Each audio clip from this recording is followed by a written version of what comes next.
this stuff takes a while before it comes to the surface. You can hang on so long, and then at some point you have to deal with it. I can tell you at what point that was, and I realized that I had to start dealing with the ghosts.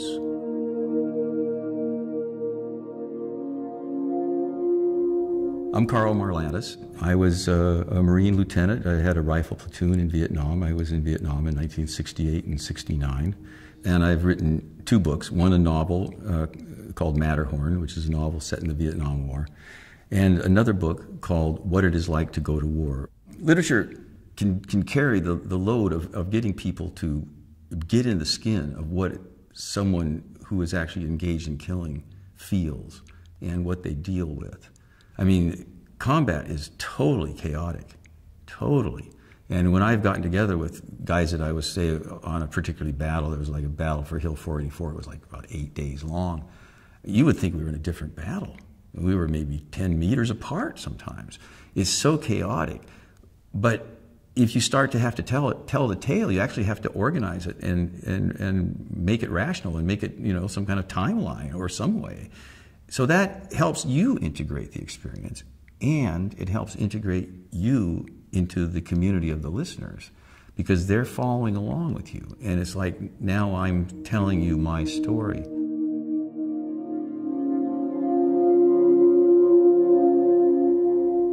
The country goes to war, and everybody pays their taxes. The taxes, you know, build the rifles, and the scientists that are trained in the schools that are designing them, and the teachers teach them, and the financiers finance them. And at the end of this long chain, some soldier or Marine pulls the trigger. But he did the killing. The country didn't do it, see. So the entire burden of this decision to go to war, which was taken some time before that act would have happened, is completely ignored. The moral responsibility for the killing does weigh, and it ought to weigh. I mean, this is a decision that really only the gods should take. But we ask 18 and 19-year-olds to take it. And we ask them to do it without any thought of the consequences for their own psyches or their souls. And we need to get over that.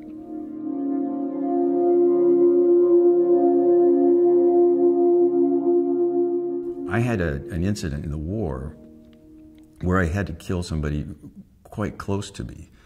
And it was a young Vietnamese soldier. And he and I locked eyes just before I killed him. And I didn't want to kill him, but he had a hand grenade in his hand. And I kept saying, I couldn't speak Vietnamese, I kept saying, don't throw it.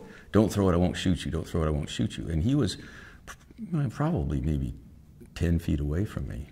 You don't usually lock eyes with your enemy. It's just an unusual situation. Well, he threw the hand grenade and I killed him. And in the early 90s, I was driving down Interstate 5, and all of a sudden in the windshield, I saw these eyes.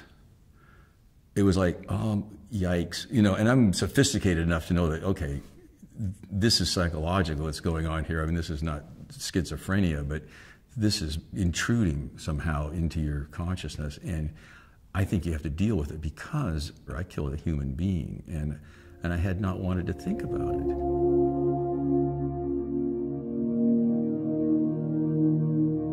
Ghosts haunt you. Ghosts are the unconscious things of the war, the memories, the stuff that you've shoved down.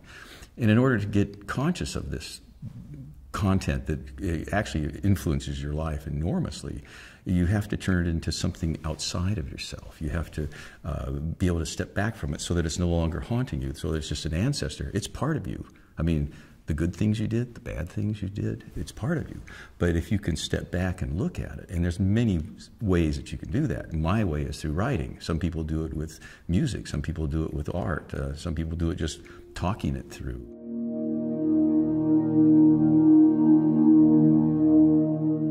When you come back from the war, you are very aware, totally aware, of the effects of U.S. foreign policy. You're carrying it out. And there is an enormous amount of death and destruction. And these images are with you. And then you come back here to the States, and it's not on anybody's radar at all.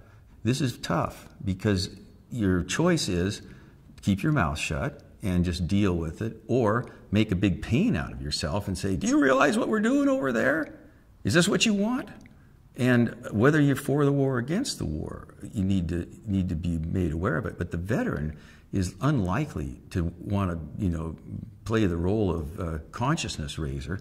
He just wants to get back to life like he knew it before he went to the war. So that barrier remains, and it's a tough barrier.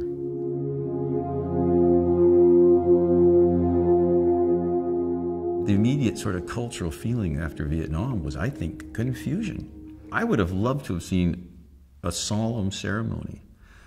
And my image of it is that you march down the streets of your hometown with your rifle turned upside down.